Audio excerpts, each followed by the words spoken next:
Hello, Global Theater. My name is Jerry Fielka. Today is August 7, 2024. We want to thank Rob Grant and his amazing podcast. I'm probably wrong about everything. Please subscribe. Also, want to thank Philip Perkins for introducing me to today's guest, Nancy Kelly. Nancy, where are you calling in from? Marin County in the San Francisco Bay Area. How cool is that? The first question is, what is the best thing for a human being? To be loved. Wow. That's, one of my favorite lines. Eden Abe wrote a song called Nature Boy, and he was homeless on Venice Beach. And eventually, it's one of the greatest songs ever written. Nat King Cole, Ella Fitzgerald, John Coltrane, everybody's done it. And the line in the song goes, "The greatest thing you'll ever learn is to love and be loved in return." hmm hmm Beautiful. Okay, Nancy, what's your favorite form of information, how it comes into you?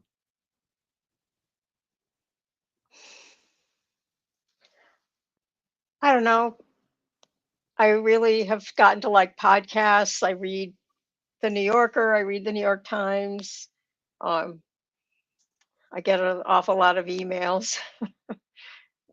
And when you grew up, did you become a reader because your parents told you to? They did it as an example or on your own? On my own. Yeah. Why do you think humans collect or gather information? I have no idea.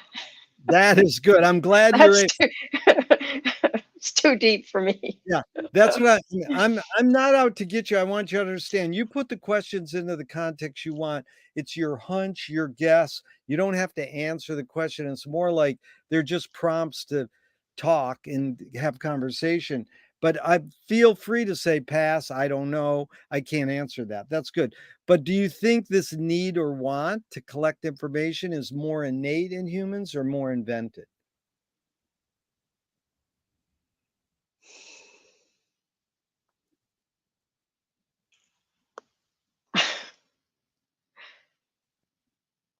I don't know. I mean, when did people not collect information? I guess in the Stone Age. I don't know, but isn't that when they drew those petroglyphs and things? Isn't Yeah, that Stone Age cave stuff? art. Yeah, Right, yeah, right. but people usually say, well, we collect information for survival, so it's innate, but some people say it was invented. Like it's definitely invented how we collect information. It's varied over the years. Okay, do thoughts create emotions? Yeah, I guess. Yeah. Again, that's what I'm after. Your guess, your hunch. Fill in the blank, Nancy. I don't know what I think until I Do it. very good. Yeah. Um I McLuhan hope you says, don't mind. I'm going to take off my jacket. Is that all no right? worries. No worries. Be comfortable. Yeah, we're just here to have fun. Yeah, McLuhan says, I don't know what I think until I say it. Joan Didion says, I don't know what I think until I write it. So I like do Yeah. it. Now, I Can really like one of the things I like about directing and why I don't like co-directing is because y- you you get these instincts and you just do it. You don't ask questions about it. You just yeah, do it. And everyone, a lot of people on your crew might think you're kind of nuts, but they're already either they've worked with you so much that like Phil that they already know you're kind of nuts, or they've already been told by somebody, by the producer or the director of photography who I've worked with for years. You know, this is going to be like verite filmmaking, and you don't know what's going to happen, and neither does Nancy right now. But just wait. You that's know. good. That's like intuitive. But can humans think without language? Oh, I don't know. I really, I don't know. Yeah. Because When did Johnson, humans not have language? well, we probably didn't have. Well, we don't know. That's see, when did humans not have language? You're answering a question with a question. That's you win. That's what this series is all about. How do we invent new questions and new metaphors? We don't know exactly when humans developed language, but we probably anthropologists probably have guesses through their research that they started developing some sort of gesture or verbal sounds to indicate things, and then they started writing stuff down. I Or mean, I don't know. drawing them on the cave walls. Or drawing them on the cave walls. I mean, now I like the cartoon where the kid comes out of the mother's womb and it's already on a cell phone. Yeah. So, Chomsky says the language is not just words. It's a culture, a tradition, a unification of community, a whole history that creates what a community is. What do you do when language doesn't work? When language breaks down, what do you do? Well, it's certainly when I'm traveling in places where the people don't speak English, then it's like now you look on your Google Translate, you try to make it happen that way. Before it would be like I'd have a dictionary with the words. I'd try to learn a couple of things before I left, but you just, I don't know. And I guess if people spoke English but language wasn't working, you could draw, point. I don't know. That's good, draw and point. Because I was saying, like, you're at the grocery store and, just with the clerk, language breaks down, what do you do? You say, listen to me. I like that. I love the gesture in there helped a lot. But Nancy, your observations of humans in general, are we more thinking beings or more feeling beings?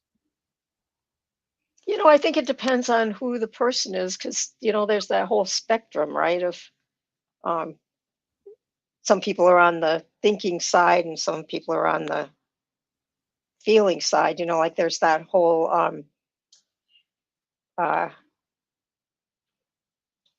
no, it's like your emotional intelligence, zero emotional intelligence, like they say about the geeks in Silicon Valley.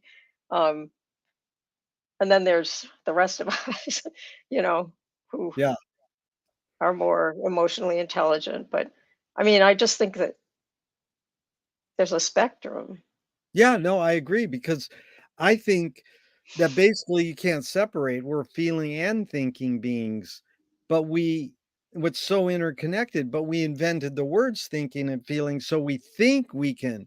Because 80% of people, when I ask them that question, they go, well, we're more feeling. No, here's how they answer it. I think we're more feeling beings. They Hmm. literally say, I think we're more feeling beings. Bridget Bardot says, "When I make love, I don't think." I'm like, "Good luck. How can you turn your brain off?" But it is a sensual action, or like people who meditate say, "Okay, now think about not thinking." So, can we really separate the two? And the spectrum idea is important. There's a bumper sticker on a car on my street. It says, "Don't believe everything you think." Yeah. And I'm like, well, you could just substitute the word "don't believe everything you feel." Who knows? So these 2 questions come from Alan Turing in the '50s. One, is thinking a function of the soul? Well, probably. It's probably a function of, I mean, the soul is probably doing both, right? Yeah, Emoting and thinking. yeah. The second Turing is, can machines think? Well, up until AI got to be such a topic of conversation. I mean, I just heard this story, I think on a podcast about somebody who was using, I think at Microsoft, was using an AI that was for words. And then he just thought, well, I'm just going to ask it, draw me a unicorn, even though the AI didn't have anything really to do with drawing. And, very quickly came this um, kind of crude, but a drawing of a unicorn. And Wow. he was so puzzled. I know he was so puzzled by um, what, how was that possible? And he still didn't know. And they work in such closed environments that they don't really. He couldn't just go out into the world and ask that question. So, Right. but hang on, I gotta get something. No, no worries at all. So we encourage, people to see Nancy's, website that's listed below and check out all your amazing clips from your films. So and we'll get into filmmaking soon. Well, So since do I'm flunking all the questions, I hope so. oh, no, you're not flunking at all. This is what it's about. It's like it's just people conversing. It's not do you more pursue happiness or more pursue meaning?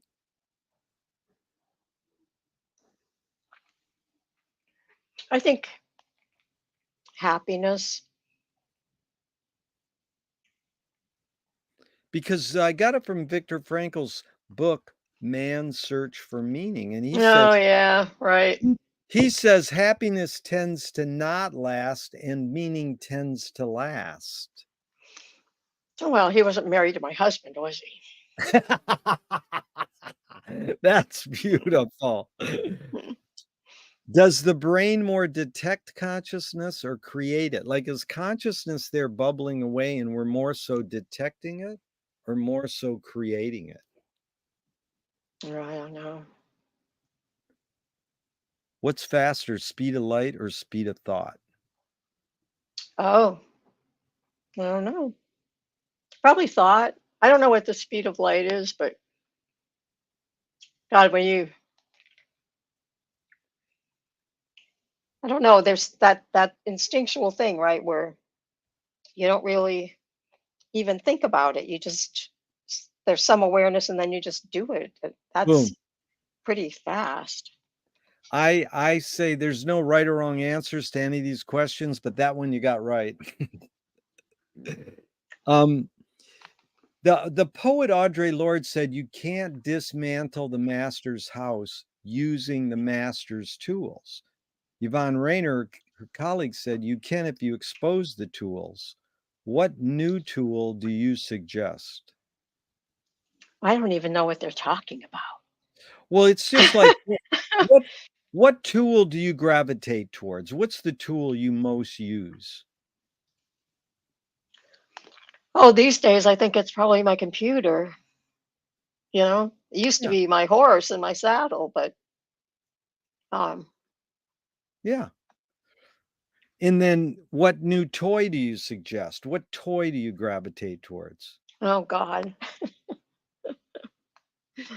I think it's more trying to have toys that you use, you know? Like I have a Right. neighbor who's been trying to give me a canoe that washed up against his deck in a big storm last year, and he we have a float. We live on this tidal creek. We have a big float, but we don't have any kayaks or boats or anything because we're not really water people. We don't really have very much money. And as my husband said, we don't need any toys that we don't use. So we didn't take the kayak. And my neighbor just can't, he keeps telling me, I still have that canoe, but He wants you to take it. Yeah, you know what you need and you got what you need, and that's cool. What do you worry about when you go to bed at night? oh God, what don't I worry about? I worry about everything: money, problems with whatever film we're making, money. Yeah, because when my mom died, everybody said she worried too much, and I gave a talk at her service, and I says, "There's a lot of people in this room who worried that Dolores worried too much." And Yeah. it's like, in essence, I think she was concerned for people. So, basically, what's the difference between worry and concern? Aren't they both, pretty much the same thing, or are they different? I think worry is more on the extreme. there's that little diagram of like words like worry and whatever's the opposite of worry, and then sort of the moderate things on the sides. You know that? I forget Yeah, what that is, yeah, um, but I think that worry is just more extreme. more You know, extreme, yeah. I mean, concern, you're just kind of thinking about it. So a poet said that artists are the antenna of the race. Like filmmakers, you're broadcasting what our inventions do to us, how our environment shapes us. But, Marshall McLuhan said we ignore what the artists are telling us. Why do you think why do you think humans ignore these hidden psychic effects that the artists are broadcasting them to them? Because they're just involved in other things. It's like for artists, it's like time is more important than money. Time, and then for other, well, let's see, is that the way it is? Do you know this saying about artists and time? Like they want money so they can have time to create their art, but other people want um, money so that they can have time for. I'm not saying this very clearly. No, it's very clear because it's funny. We just had a huge discussion about time and space last night. In that, so the artist time is more important. The consumer or the other people, money is more important. So Yeah, exactly, yeah, exactly. no, that's clear. Do artists have moral obligation? Well, I guess they define that themselves, right? Yeah. Or they just decide that it's not relevant. Well, are you more afraid of new ideas or more afraid of old ideas?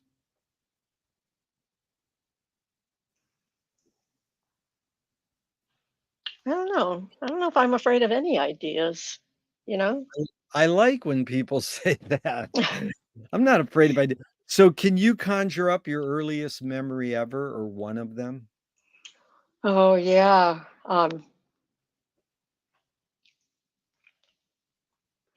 My father um, was in the service in Germany when I was born, and my mother lived with his parents. So the people that took her to the hospital to have the baby were my father's parents. He wasn't Yeah. there. And Yeah. then he took a job to make some money. He took a job in Germany. So he was I was 4 when I finally met him. And I Wow. remember him coming, to his parents' house where my mother and I had been living.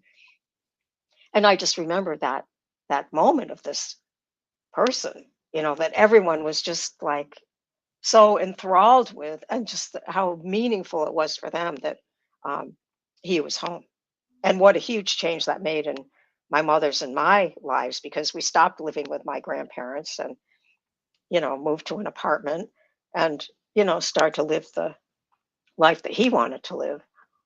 But Wow. it was, and especially because I was always the favored grandchild.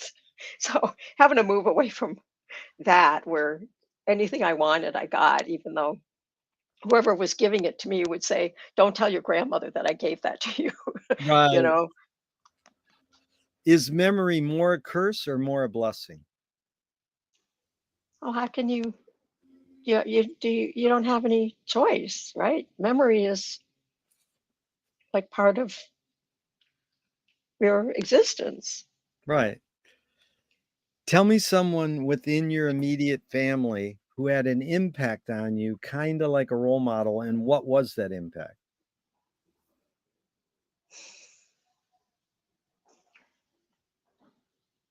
Well, I suppose it's my father, although because he was the first in his family to go to college. Um, he as I was 4 when he started college, I was 8 or 9 when he graduated, and I kind of was very aware of him moving us from the working class into the middle class, even though I wouldn't have described it that way, but um, like so, and I'm the second in our family to go to college. There, it just everyone else stayed working in factories and doing that kind of stuff. Um, so, I mean, he really showed me the way, right? Yeah. Except that he also there was part of him that didn't really know what to do with this child that he wanted to raise to go to college and carry on this middle class life, but at the same time he didn't really want me to go away. He wanted me to be like the daughter of someone who worked in a factory and stay close and Wow. let him be a grandfather of children that lived only a couple blocks away and all that. So it was a very mixed message. Yeah. Very good, Nancy. And then outside your immediate family, the same question. Someone who had an impact on you, and what was that impact? Oh, there were so many people. Um, but there was this woman that I met on my first job out of college. Her name's Gwen, and she was. I became really good friends with her because she was so much fun, and and we at one point she just left. We were in Massachusetts, and she had this idea that she wanted to work on a cattle ranch, and she didn't know any. I was like, "Do you know any ranchers?" No, but she had an ex-boyfriend in San Francisco, so she kind of landed there, and through her she was really quite ingenious in this way. She got a list of like 10 ranchers that took outsiders on, mostly people interested in agriculture from other countries. But she found one that was out in the wilds, the sagebrush, the high sagebrush wilds, where you could be in places and look, and as far as you could see, you wouldn't see a fence or a building or any evidence of people. And so she sent me this message and said the horses out here gallop over rocks as big as footballs. And Wow. I didn't know how to ride a horse. I'd never ridden a horse, but she was really fun and that sounded really fun. So I was right near the end of paying off my college loan. And as soon as I did, I quit my job and I went out there. And she and I had met because she was a filmmaker and I was hired to write and produce these films, another thing I had never done. But then we ended up making a documentary about these people. We lived there for 3 years and literally made our livings working on these ranches. And I Wow. learned how to ride a horse. I learned how to train a horse. Um, I learned how to rope and, just so she really, I mean, she opened doors for me that, What a story. you know, We'll get into that deeper. Did your parents raise you a particular religion? they were Catholic, but when birth control came around about what was that 1960 or something, um, my mother thought that was a great idea, and the Catholic Church um, didn't. Yeah. So she would still take us to church on Sundays, but and my father never did that. He always just went to the airport and hung out with his friends and flew around in their little single engine plane that they all owned together. But she wouldn't go to communion after that, and she wouldn't explain, but that was what was going on. Wow. So it wasn't much of a, it was hard to be close in that to that religion because it didn't really do much for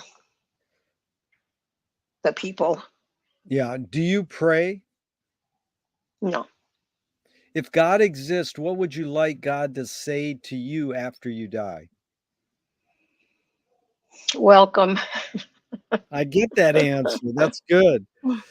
Nancy, do evil people exist or does evil use people as a vehicle? Oh, I guess that's assuming that evil is some sort of personification, right? Or and Yeah. I don't know. I think that people I certainly have run across evil ones, you Yeah. know. Well, the hidden question really is how do you advise someone to deal with an enemy? And I'll set it up. Alan Watts says if you acknowledge your enemy, you empower them. Coppola stole from the mob and the samurai keep your friends close and your enemies closer. Yeah, right. JF, JFK says, forgive your enemy, but don't forget their name. And Fellini says, I need an enemy.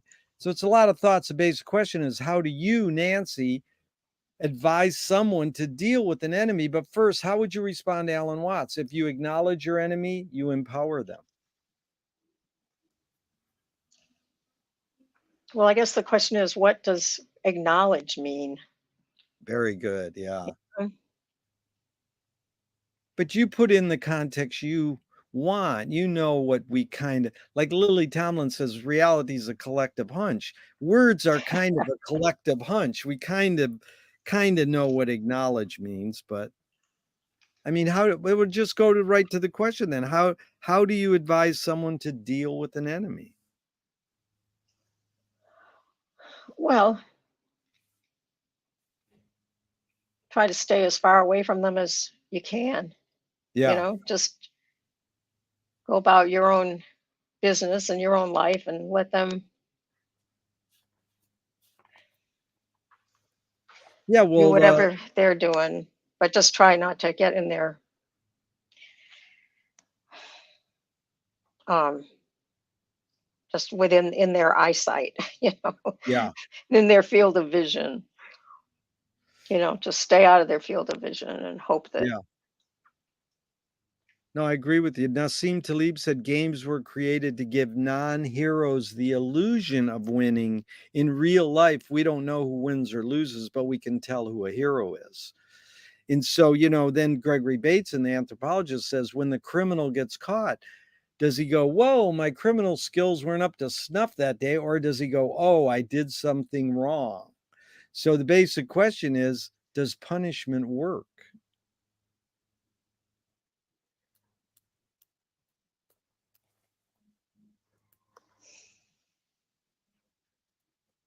I don't know. I don't know. I mean, I'm just trying to think of situations where people have been punished. Like I went to a Catholic women's college because they gave me a scholarship and they had a curfew. Like during the week, you had to be back in the dorm by 10, and the library closed a little before 10 or something. And but I stopped on the way to the dorm, which was not very far, to look at a skunk. There was a skunk walking, and I wanted to watch the skunk. So I got back a few minutes after 10 and they punished me. They gave me demerits and told me that the coming weekend I wouldn't be able to leave campus. I wouldn't be able to go out and party at the men's colleges and stuff. And I just remember thinking, well, you think you're teaching me something, but you're behaving more strictly than my parents did. And I, I really, I only went to school there for 2 years, even though it was a good education and it was free because of that, kind of being Yeah, punished for stuff that made meant yeah. nothing. Amazing. James Joyce was the first film projectionist in Dublin 100 years ago. He had a cinema called Volta Cinema, but he basically checked out. He said, "This is stupid. Why should I go inside a building and see a movie of a tree when I can go outside and see a real tree?" Years later, Faulkner said sometimes the best fiction is more true than journalism. Why do we have to recreate things in order to get them? Why do we have to go to a theatrical play of people acting out life? Why don't we just live life? Oh, because those movies and those plays and they give some meaning to the tree that you might not find yourself. Yeah. Well, Nancy, walk us through just briefly. What did you study in high school and college, did you purposely go towards public health? And that was there a tipping point you would go, "Oh, I wanna do that?" Because you told us your tipping point when you went to being, ranching and filmmaking, but just going back to public health, what was that tipping point you go, "Oh, that's what I'll pursue?" Oh, you know, I never seemed to have an answer for that. I mean, Yeah, getting out of high school, because I had good grades and everything, and what everybody who has good grades would say is, "I want to be a doctor," right? Do you remember yeah. that phenomenon? Mm.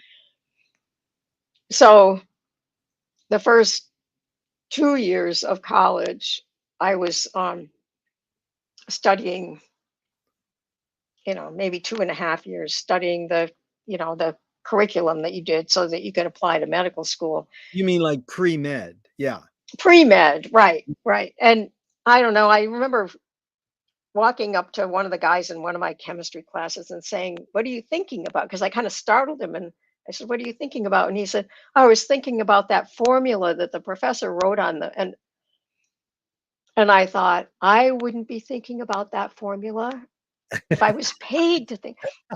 And I realized that I was not cut out for that. So then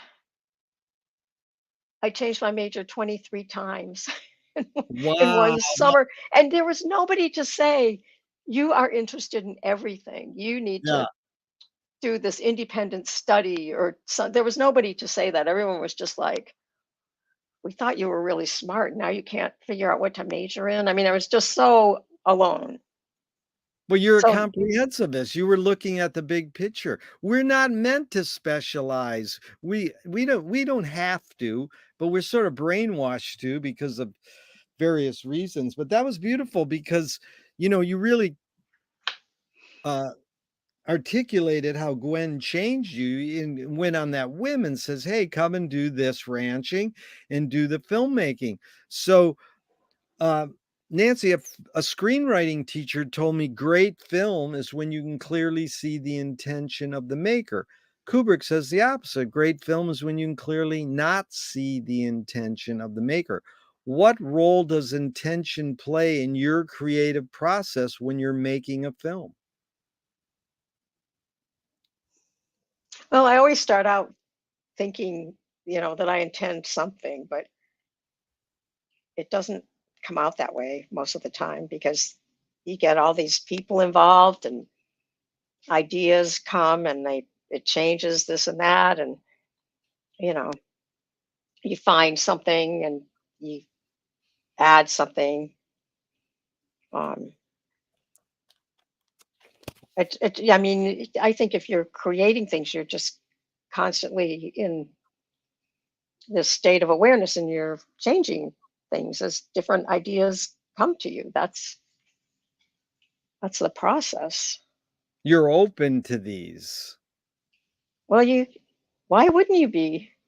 Well, no, I'm agreeing with you. But I mean, some people are destined and they go, "Here's the plan, and I'm gonna stick with it." Yeah, But that's true. Yeah. but I'm curious because and we'll get into that in a second, but I'm curious.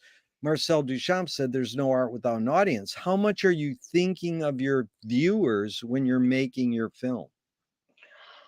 I don't think I'm thinking that much about them until I know what the film is, you know? I mean, which is kind of a pain because when you're trying to raise money, they always want to know something about Yeah. the audience, and so then you're always having to make stuff up. And but then you get the film done and you start going to film festivals or screening it in different places, and you hear different kinds of people responding in different ways, and you start to really get it, you know? Well, So, that sounds like, when a person makes a piece of art, once it's done, it's no longer theirs. The user, the viewer can use it any way they want. So right, right.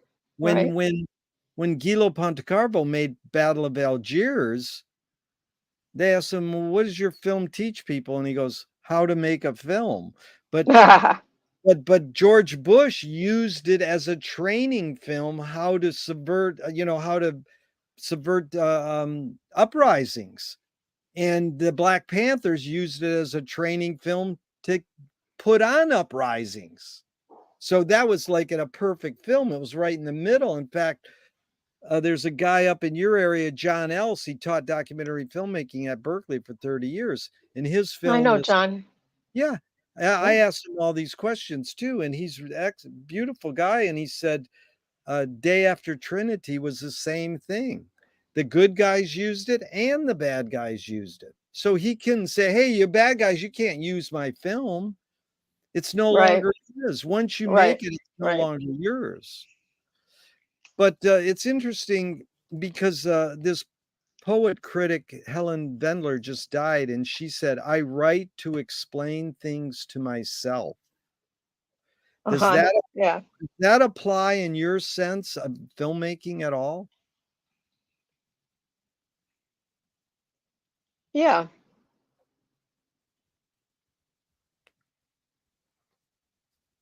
Yeah, like with Thousand Pieces of Gold,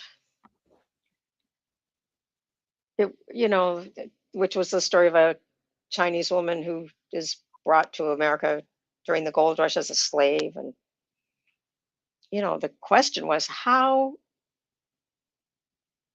could that possibly happen? Like it was the Civil War, it was, I don't know, 15, 20 years after the Civil War. But, it didn't, that didn't mean anything in this context of all the Chinese people who were here, working on the gold rush and then the railroad and then the silver rush and all that, and gold rushes in other places in California. It's just like this hundreds of thousands of Chinese men, and they weren't allowed to bring their families. So then there was this market for women, for prostitutes, you know. So that, but I didn't know any of that when I read the novel. But there was an enormous amount of research that once we got the rights and started to figure out how to do it, how to tell the story, because we chose only a little fraction of the novel. Just how to answer those questions, and how to Right. do it in a way that wasn't too didactic. But that was your fiction film. You mainly make nonfiction films, is that correct? That's correct, but that if I was able to make more fiction, that's what I would be doing. I just after Thousand Pieces of Gold, I thought this is the kind of film that I am best at making fiction, and Really? Wow. I couldn't get another one off the ground. I'm not the only one that couldn't get her second fiction film off the ground. But after about 10 years, I just thought, you know what? I just want to make films. I don't care if they're Right. fiction or nonfiction. I just want to. So then I went back to documentary. I see. But, whether it's fiction or nonfiction, this, writer Milan Kundera, he wrote a book called The Unbearable Likeness of Being. Yeah, right, right. Phil Kaufman, another great San Francisco filmmaker, made it into a film. But Yeah, Milan wrote, he said, "This is why I love writing, because the character that I'm writing about can go further than I can." So, I mean, just think of that quote in regards to filmmaking. This is why I love filmmaking, because the characters that I'm filming about can go further than I can. Is that kooky metaphysical, or is that for real? I don't know if they go further than I can, because I think that in making the film, you kind of are creating them and you're creating their world and you're creating where they go, you know? So I don't know. It sort of sounds romantic and poetic, you know? It's Right, like, but then there's the practicality, right? You yeah, know? It's like when Bertolt Brecht asked Charles Lawton, "Why do you act?" He says, "Because people don't know what they are like, and I can show them." Ah, And that's a beautiful statement in a way, but it sounds a little, you know, highbrow. But I mean, in like Rebels Without a Cause, you're showing people something they might not know. yeah. Can I just tell you that it's the title is Rebels with a Cause? Can you tell me? I'm Um, sorry, I made a that's bad blooper. no, that's really that's very common. That's very Yeah. common. But Yeah, it's yeah, because Nicholas Ray made Rebel Without a Cause right down the that's street right.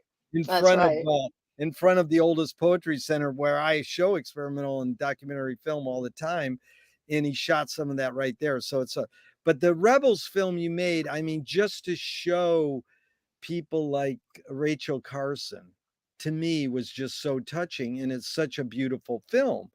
But, talk about your intention. Even Igor Stravinsky says most people don't know what they like what they know.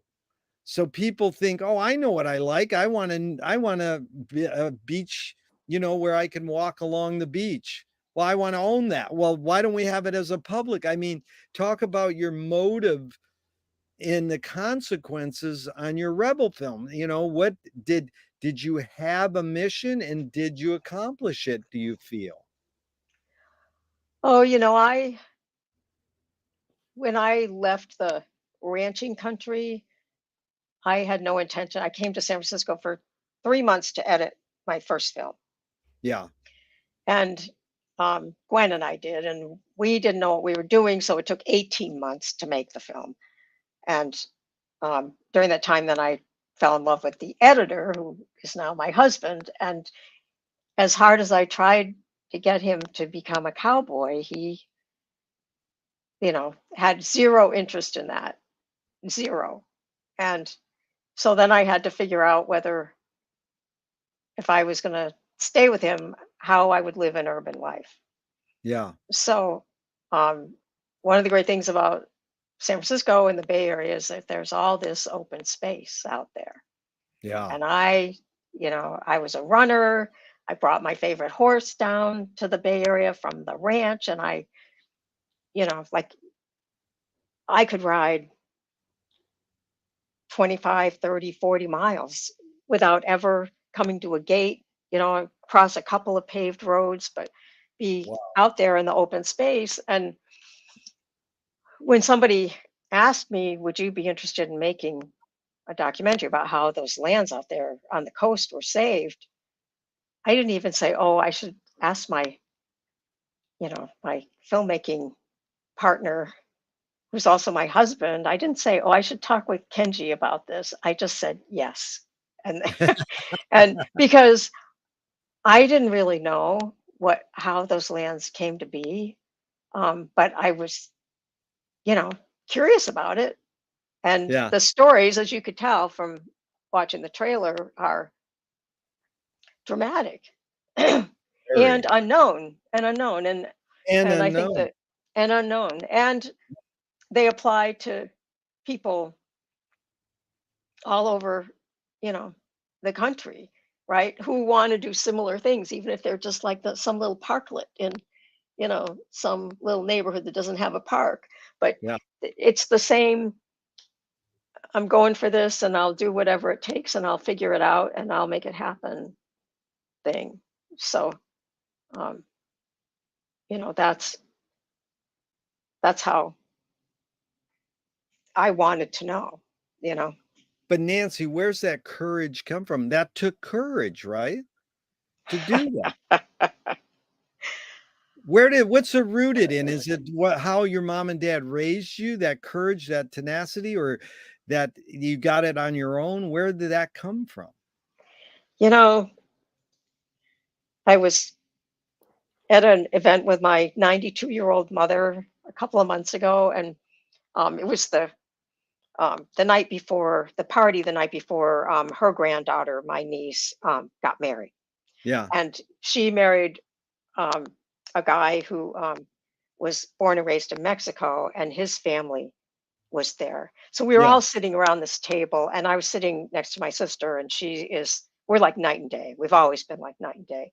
And, I don't know, my sister and I were talking about something, and everybody was kind of watching us like, how are these two people from the same family? And my mother just looked at everyone and said, I don't know. I don't know how I had two such different daughters, but I do. And I just, I think I've just always been this way. I mean, I can Yeah. tell you another story about that if you Please, that's what want. I I want. When I was born, I had spina bifida, and spina bifida means that you're not going to roll over, you're not going to be able to walk, and all that stuff. And they didn't want to. This is like a small town where I was born, and the doctors all knew that my father was overseas, so they didn't tell her, my Wow. mother. They didn't want to tell her until he got home. But one day, my mother, whatever age you are when you roll over, my cousin, who was a month younger than me, she was rolling over and sitting up. And so my mother wanted to know from the pediatrician, why isn't she rolling over and sitting up? And he told her, you know, I didn't want to tell you, but she'll never do those things because she has this condition. And and my grandfather had driven her. My mother didn't have a license, so they cried on the way home, both of them, and then they went into the house. And my grandmother, who's tough, she did not cry. She sat them down, and my mother put me on the floor, and my grandmother saying, "There's got to be some solution for this." And the Yeah. two of them were just weeping. And my mother always says, "I looked down at the floor, and you were gone. You had Wow. rolled over and sat up, rolled into a different room and sat up."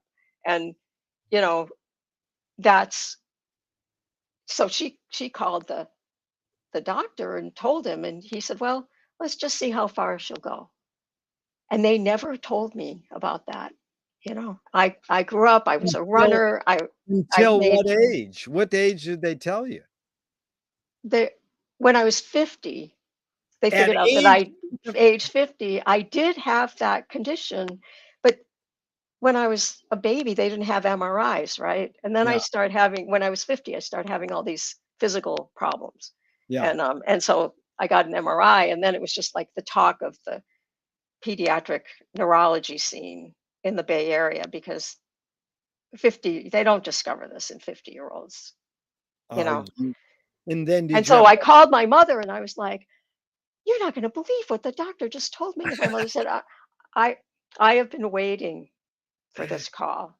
to tell Your you? whole life, I've been waiting for this call." And then she told me this whole story. So I just think I was just always like that, You you had know. something in you to drive. You heard them and said, "Yeah, I don't have that." But, listen, did you at 50 when they found that or told you, did they say, "Okay, now you have to have surgery or meds or something," or they just said, "Leave it alone"?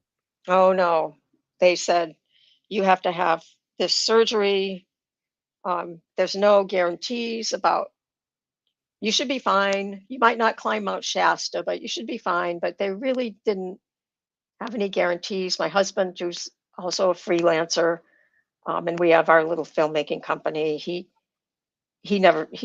just was thinking to himself, well, maybe if I take that civil service exam, I could get a job as a postal Right, worker, and we could move someplace where, if she's sitting in a wheelchair, she could at least have a view. right. We could live on a hill, like all this stuff.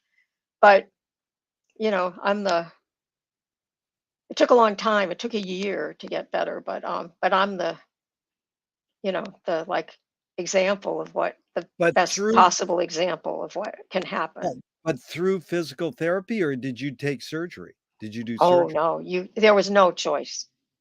There was no choice. You had to do this. I mean, usually doctors like, "Oh, you can do this, you can do that." This Yeah. was like, there's no alternative. But the surgery was what you did, and it Yep. worked, you're saying. Took a year, but yeah, It worked, how yeah. beautiful. Now how do you explain how many years you been with Kenji? 44. How do you explain the longevity? Oh my god, he's just so much fun. He's still so Fun. much fun, you That's know? the key word, fun. Nancy, you're fun. I love it. You're like, "I wanna have fun." So, what do you think's the, most significant difference between men and women, physical aside?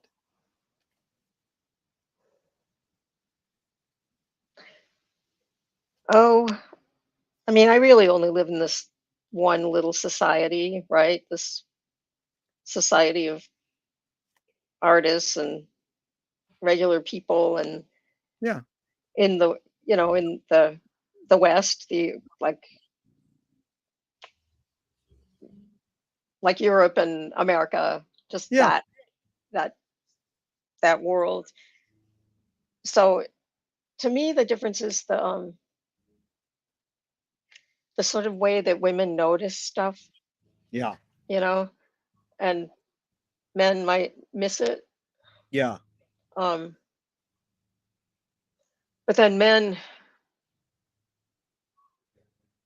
I think, a lot of times are more confident in themselves, like more sort of yeah, inherently, and maybe that's just because of the way that everyone raises their kids and they see society, or all little kids see society. But yeah. there's, I think those are the differences. That's amazing 'cause, there's a cliche I always repeat, I don't know if it's true or not, it goes, "Women know, men suppose." So that's almost the opposite, you're saying men are Right. yeah, we suppose with confidence, but women really know with intuition because they give birth. So, Nancy, let's get back to filmmaking. McLuhan says that everything we invent extends some humanness, like knife and fork extends our teeth, like the shutter in a camera extends our eyelid. What does the movie camera, whether it's video or film, extend for you? What humanness?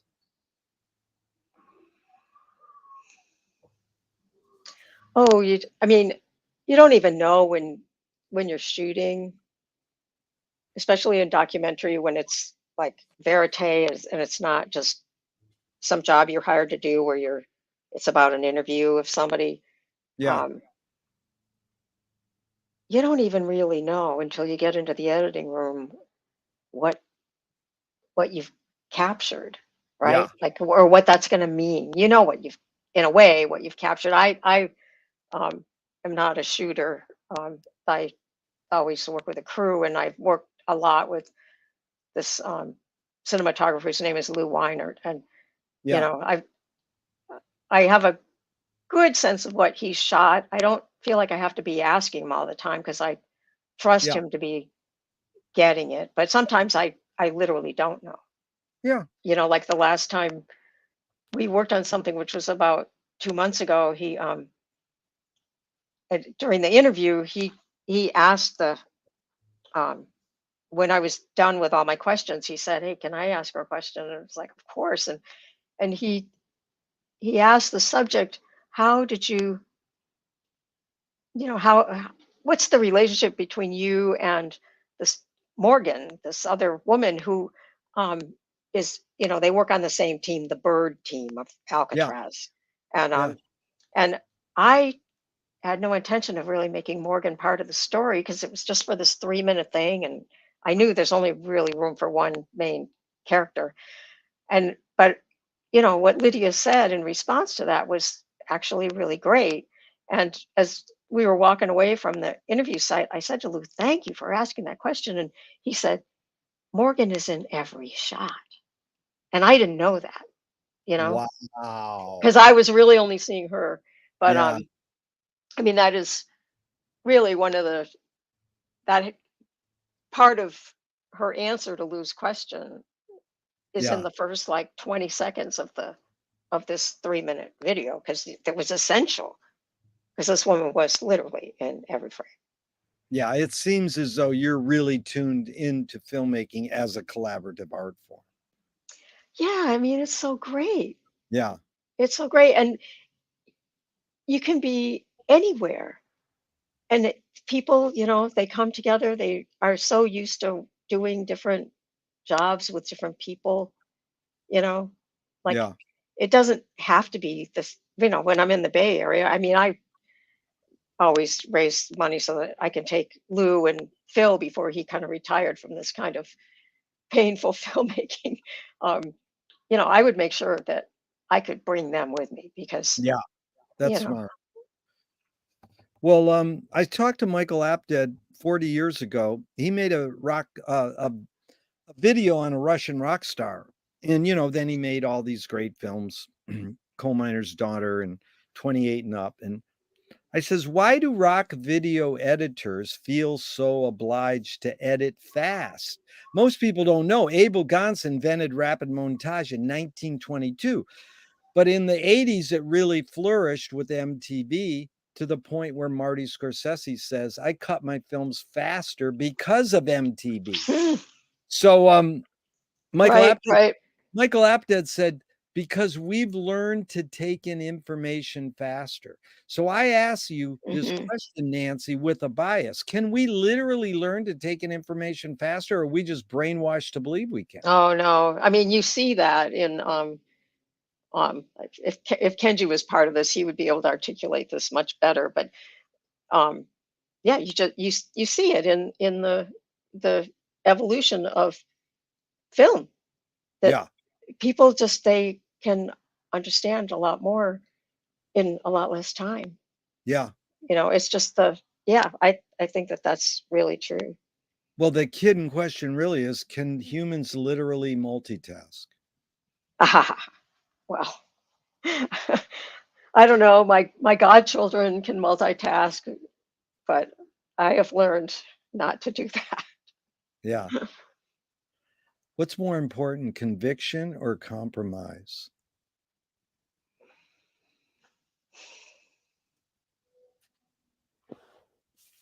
I don't know. You really need both, don't you? Like if you Yeah, start out being like convinced of something, um,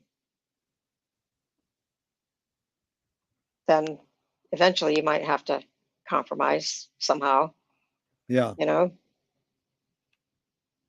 Well, you've accomplished in your accomplishments, how do you rate these 3 elements? Luck, skill, and ambition. What played the biggest role, second and third?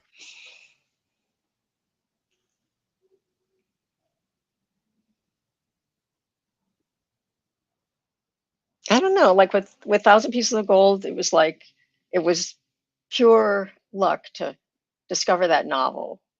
Yeah, Um, and then to read it in an airport where I was gonna my next stop was gonna be the what is now called the Community of Writers, but then it was called the Squaw Valley Community of Writers. Um, and I think I can't remember if I was there anyway, and I was walking around with this novel, and I was saying, um, "Hey, I'm interested in making a narrative feature about this." And I went up to this woman who was a Hollywood agent because they had all kinds of experts in yeah. dramatic filmmaking there, and she kind of looked at it and she went, "A period piece with a Chinese woman in the lead? What are you, nuts?" And I was just kind of like, "Oh well, you must be nuts." And I went trotting down and asked somebody else, and he looked at it and said, "Oh, this guy who wrote Words of Praise, in the Yeah. first pages, he's sitting right over there." So I went Wow. trotting over there, and I told him, and he said, "Well, I know the author. I'll introduce you." So I don't know. That's like it's all of those things, right? It's ambition.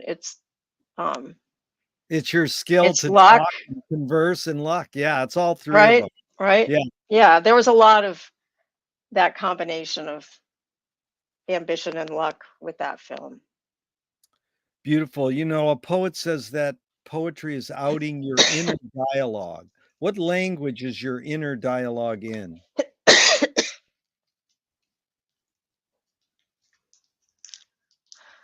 Worry. Is that Oh a my language? god, you got it. It is more I hate it when people take it literally, so worry is good. Now, 2 of my film heroes, their mantra is "Ignore yourself." Jonas Mekas says, "There's no self-expression."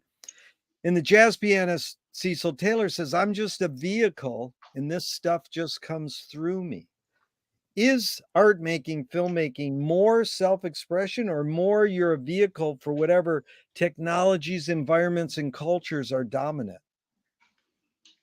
You know, I don't, this is probably just me, but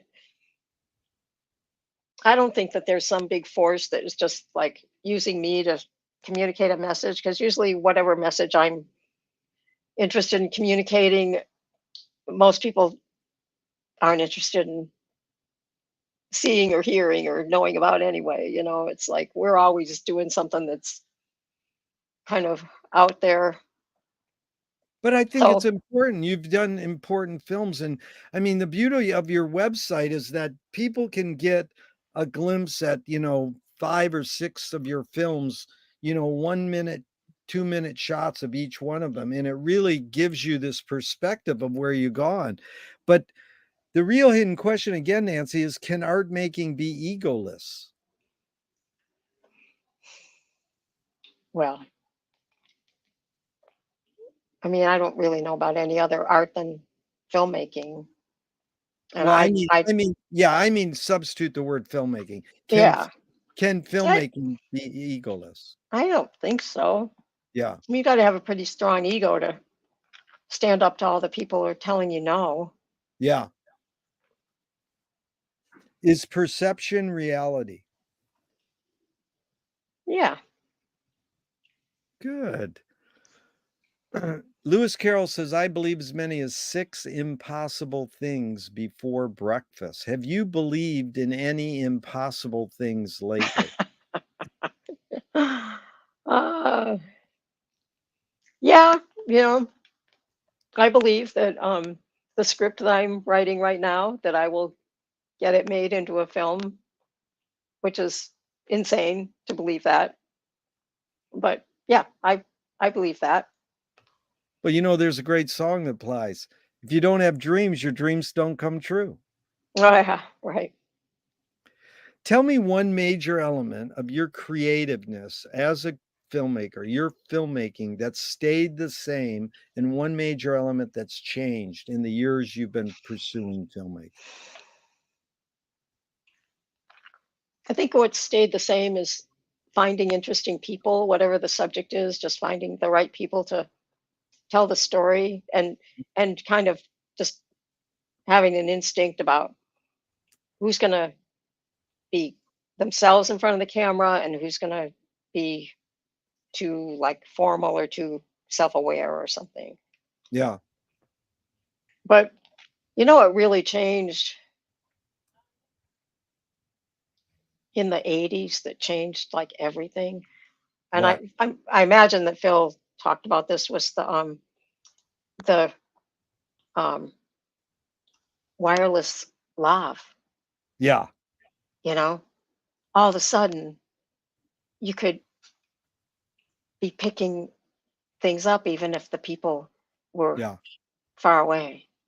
you know Have you that seen, yeah, Divine Grace, the documentary on, Ram Dass?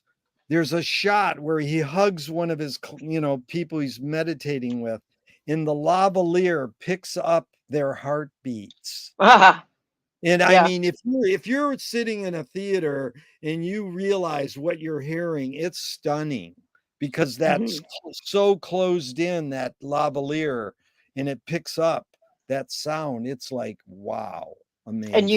that wasn't cut in by the editor from. Yeah, I mean, yeah, yeah, I think there's some, I mean, I haven't watched it in years, but it's a startling moment.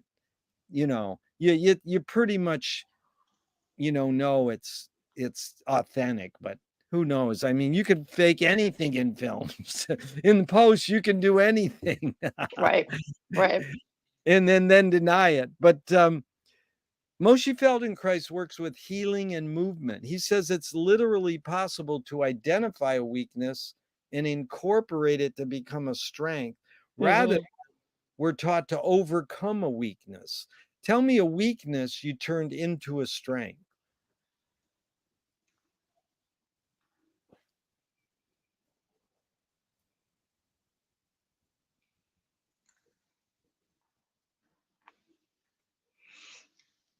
I don't know. I know what Bill Jersey, that documentary filmmaker Bill Jersey. I don't know, but I'll look him up. Tell me about it. Yeah. He he's a revered Bay Area filmmaker. Um Okay. uh, one or two generations older than I am, but I really adored the work that he did when I was a young filmmaker, and I asked him to take a look at, I don't know,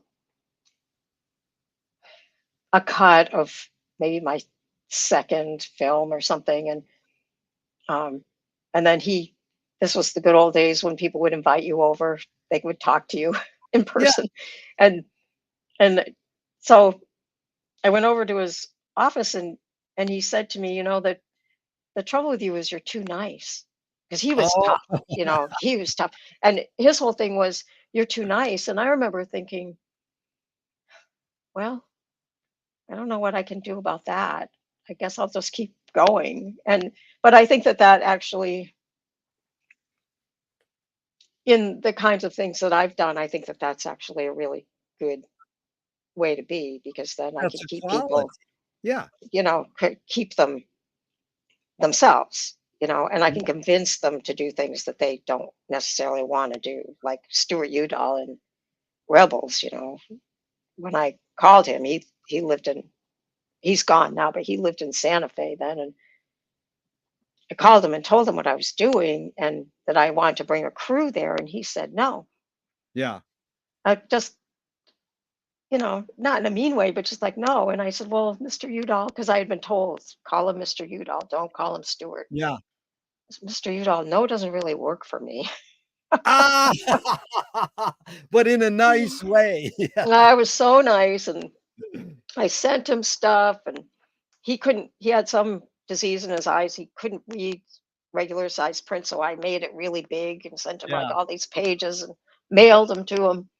And, he finally called me to say, I'm coming to the Bay Area for Thanksgiving at my son's, and you know, I'll be in your film. You can interview me. Oh, But, that is you beautiful. know, See, you're persistent. You got some tenacity to you, but you do it with nice. That's a no does not work for me. I'm gonna use that line, Nancy. oh, There's yeah. there's a lot of people I try to interview and then they go, okay, and then they go, no. And I go, please reconsider, because Marsha McLuhan said, carefully make plans, then do the opposite. So, it actually worked a few times, but yeah, I love your approach. So, fill in the blank. Anger can be a productive emotion when,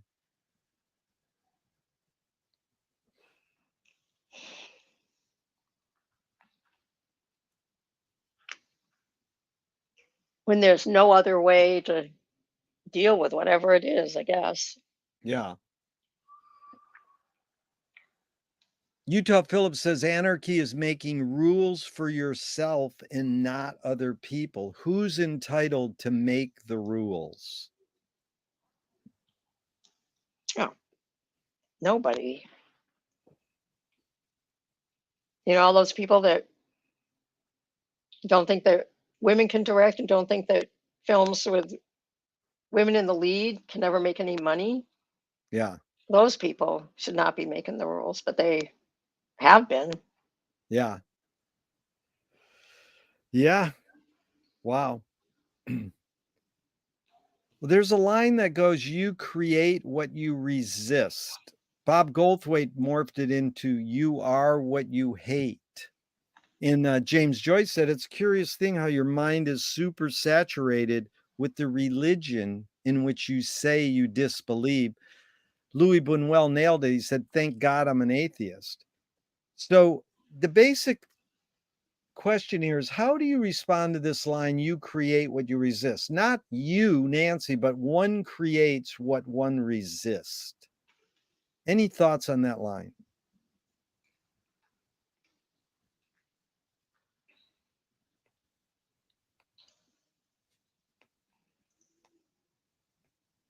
I don't know. Like a lot of people have a lot better access to money and to more money than my husband and I do in trying to get films made. Yeah, So I don't think you can really like start out, you know, resisting some idea because it's going to take every single thing you can think of to get the money for it. And, um, like you got to have a fondness for it, yeah, whatever the subject is, whatever the story is. yeah. If you're us, because, you know, Well, this question's about archive. The word came from 1400s to keep safe, free from harm. But 200 years later, 1600s, it's how we know what the word archive means, a record preserved as evidence. mm, And so, we're doing a research project on archiving. Mm, if you follow someone like Ram Dass, they say, live, be here now, live in the moment. Why do we have to save or collect all this stuff if the point of life is to live in the moment? So well, the two questions are, yeah, is archiving more innate or more invented? Because I know, history's important. I go to the library every day, but the futurists said, "Hey, burn down all the libraries." I don't think you should burn the libraries down, but I like that they invented the idea. But do you think this need or want to archive is more innate or more invented? I don't know, but I'm awfully glad that there are archives because I have had to go to them for imagery for some of my films. I mean, that you couldn't bring people, the audience, into the now without those archival, like in Rebels, all that footage of Clem Miller's funeral, Yeah. Wow. that was like beautiful, and to see his widow and his five daughters walking, in the rain out there in the Point Reyes National Seashore. Um, I mean, we wouldn't have been able to tell that story without so much that story was archival. It's essential. Oddball Films and Videos, my friend Stephen Oh yeah. Parr, I Yep. love that was such a special place, and then he passed, but I'm glad they're still going. And then the second question in that regard, Nancy, is do you have plans for your own archive? If you two pass away, what happens to all your films? Do you have them stored in an archive? Yeah, they are in an archive. Oh, Um, that's great. What archive? yeah. It's a combination of the Motion Picture Academy and UCLA, and um, I always have to go back and look, like, where is this stuff? Yeah. But yeah, it's um, Well, that yeah, is so smart of you because 90% of the people I interview, when I say that, they go, "No, but I should have plans for my archive." So you are ahead yeah. of the game. That is beautiful. How do you find peace of mind? Oh, I go cycling, I go to yoga class, I meditate, I read, I live in a really beautiful place, I look out the window. um, yeah, I like look out the window. George Carlin, I worked for him for a while. And he said, "Whatever happened to letting kids look out the window?" right. What? Or just run around outside, Yeah. right? Like my parents taught Yeah. me, just stare at the clouds, man. They're an art museum forever changing. Okay, these are 5 quick Alan Watts questions just off the top of your head in a couple words. 1, who started it all? I'm going to give you three words I don't know. 2, are we going to make it? I hope so. 3, where do we put it? I don't know what it means. 4, who's cleaning it up? Oh, the next generation. 5, is it serious? Yep. There you go. So if you were walking down the street today and you met yourself as a 12-year-old, what would you say to your 12-year-old self? I would say you have got it inside of you. Doesn't matter what all these adults around you. Like when I told my mother I wanted to be a teacher, she said, "Well, a lot of people want to be teachers, but very few of them make it." I mean, that's the kind of people that I come from. And, just like, don't take those people to heart. Just that's what I would say. But it sounds like, Nancy, that's just what happened. Even though she said that to you, it could have been the stimuli for you to go, "Well, I'll show you," and cause you to do it. So you don't know, I mean, in the long run, but that's beautiful. You have some sort of drive in you that it seems as though not in your it wasn't in your DNA, but it might have been. I mean, that's Right. the Right. we don't know, like, the longevity in life, like your mother lived or she's still living, is it more your guess or your hunch, is it more lifestyle choice or more DNA? I know it's both, but do you think it's a little more of either? I think that middle class people live longer than poor people, right? I think that's a fact. Um, and she was raised poor, and she never smoked and she never drank very much, and she just took care of herself. And she and my father got themselves into the middle class, and um, I think that's. I mean, it might be some DNA, but also she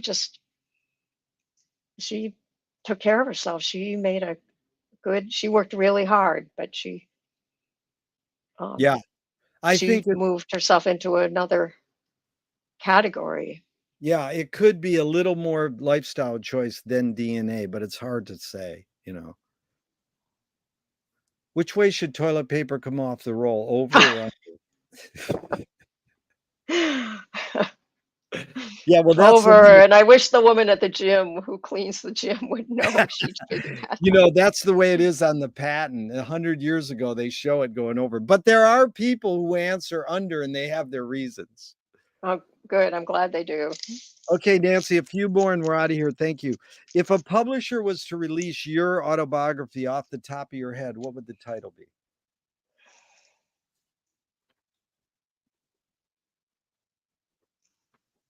I don't know. Keep on keeping on or something. I don't know. Oh, I like that. They wanna scent the glue in the binding of your autobiography. What smell?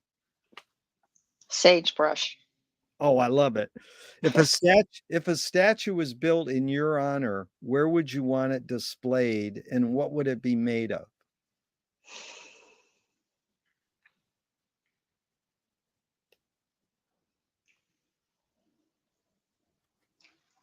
I don't know. I mean, there's so many places like here on this boardwalk where I live. That would be good. Up in the Cedarville, the little town of 600 that was sort of the center of the ranching community. Um, that would be a fun place. Or, somewhere in San Francisco where there's other film stuff. Like, I don't know. I mean, there'll probably be a statue to Phil Kaufman at some point, right? But Our what do you hero. So I would like what to be like in the shadow of that, maybe. but what do you want it made of? What do you want your statue to be made of? There's this woman named Deborah Butterfield. She makes Yeah. horses out of stick. You know her? I love her art. Yeah, We have one yeah, right down the street in, LA Louver. yeah. And her early ones are literally made of sticks that are like falling off all the Yeah, time. But yeah, it could be made like her that's stuff. cool. I like that. Tell me something good you never had and you never want.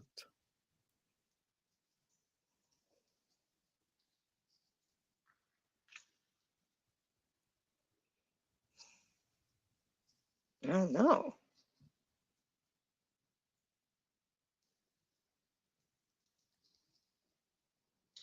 That medical degree. That medical degree, very good. You know, the answer I get the most are fame, money, and heroin. Oh God. Medical degree, I love it. Okay, what is the cultural shift you see developing today that inspires you? Oh man, like right now with Kamala Harris running for president, man, it's just like I It's Kamala, Kamala, is it Kamala. It Kamala? is, That's how you you know, it's say it? no, Oh, I don't know how to say it. I'm a bad pronunciator, but it's like Camelot, right, JFK, but they call it right. Kamala, Camelot. Oh, they It's like, do. Yeah. well, I mean, it's amazing, and the I guy mean, she picked. oh, yeah, I mean, you look at the crowds Yeah, behind her and in front of her at these rallies, yeah, and then you compare them to the ones of Trump, and you see like the people behind Trump, the kids, they're like looking at their phones and stuff. yeah, And the ones behind Kamala are just like so enthusiastic. And yeah, um yeah, I mean, but we God, I can't hope get that yeah, we can't it get keeps overconfident. going. Yeah, we can't get overconfident, but I'm with you all the way. It is like, what a buzz, what a change, because we were all depressed that Biden was kind of failing, and then all of a sudden this happened, the timing was perfect, Oh so, my God, that debate. Oh, wow. Okay, so what's a question that remains unresolved for you? can you get that second feature made? Very good. Keep going and don't stop. That's my hero, Frank Zappa said, "Keep going and don't stop." Okay, now, how has filmmaking shaped your behavior?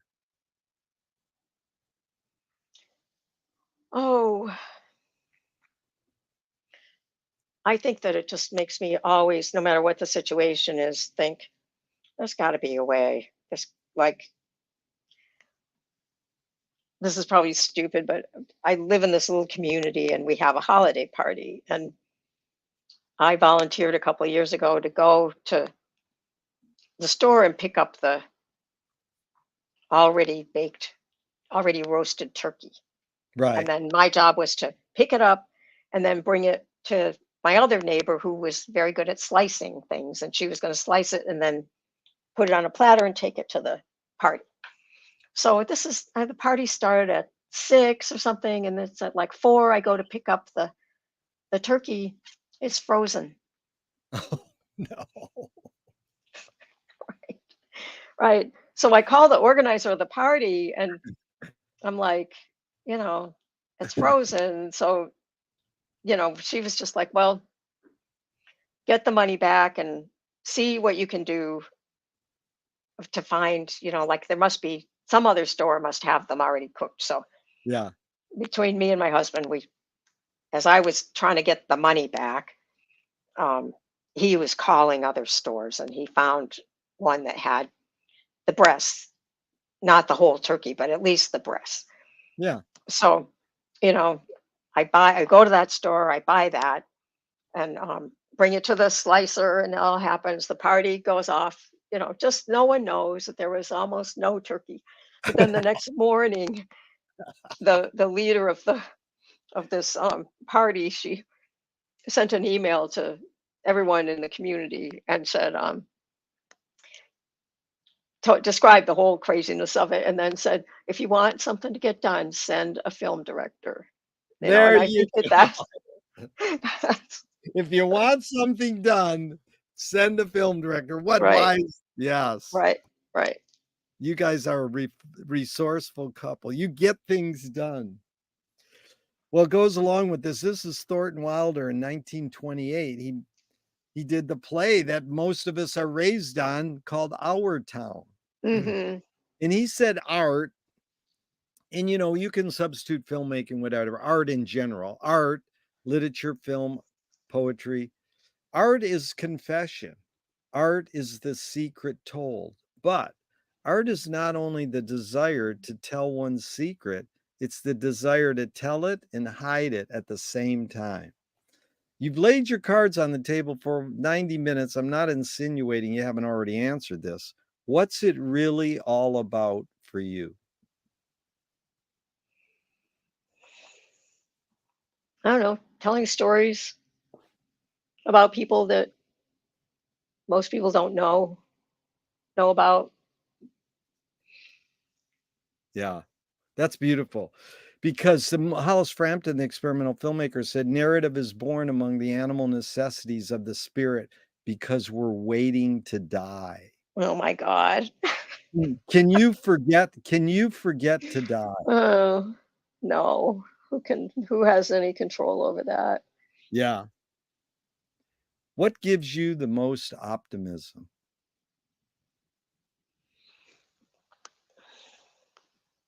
Oh, I think my husband, he's very optimistic. I'm always the pessimist in the family.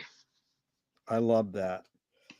Well, can you tell us about your second feature you're working on, or you rather not? You wanna just give us a little idea? Oh, it's actually based on my experiences going to the ranch and working Yeah, on the ranch. And it's really the story of um this it's less and less based on my experience, but the part that is based on my experience is that um the experience of the main character who when she's working in a factory and the factory it's an auto factory and they close.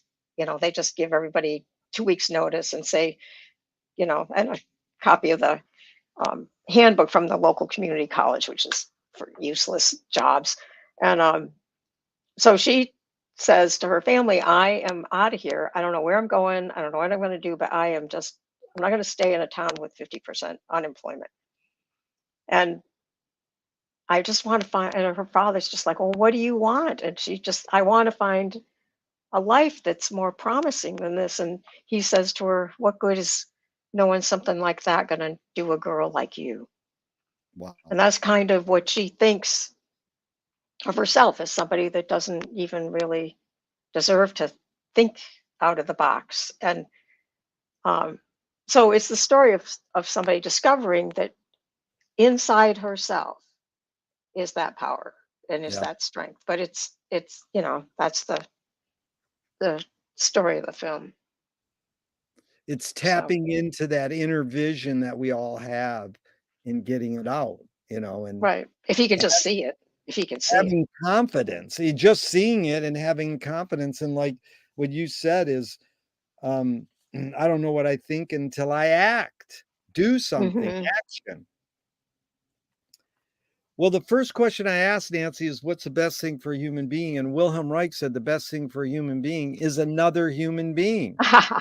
And Yeah. then at the end of his life, they asked Groucho Marx, the last question I asked, "What gives you the most optimism?" And he said, "Other people."